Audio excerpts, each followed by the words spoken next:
High বন্ধুরা, আমরা আজকে চলে আসলাম মাদারীপুর জেলা কদমবাড়ি গণেশ পাগলের বাড়িতে। গণেশ পাগলের বাড়ির মাঝখানের মন্দিরে আমরা চলে এসেছি।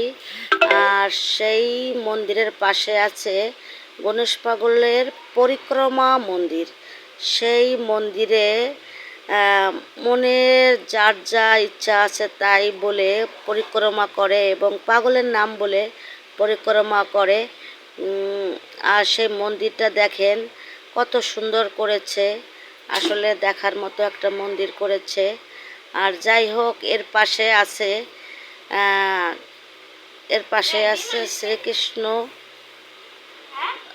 না, শ্রীকৃষ্ণ বাছুর ধরে আছে আর মা যশোদা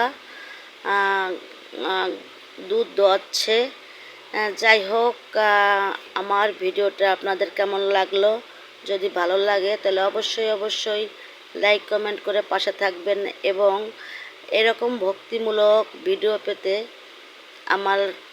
আমার ভিডিওটা লাইক কমেন্ট করে রাখবেন। সবাইকে অনেক অনেক ধন্যবাদ, অনেক অনেক শুভকামনা। আর আজকে পাগলের বাড়ির মেলা ছিল, সেই মেলার পরের দিন আমরা এখানে এসেছি। সবাই ভালো থাকবেন, সুস্থ থাকবেন, সবার জন্য অনেক অনেক শুভকামনা। ধন্যবাদ সবাইকে।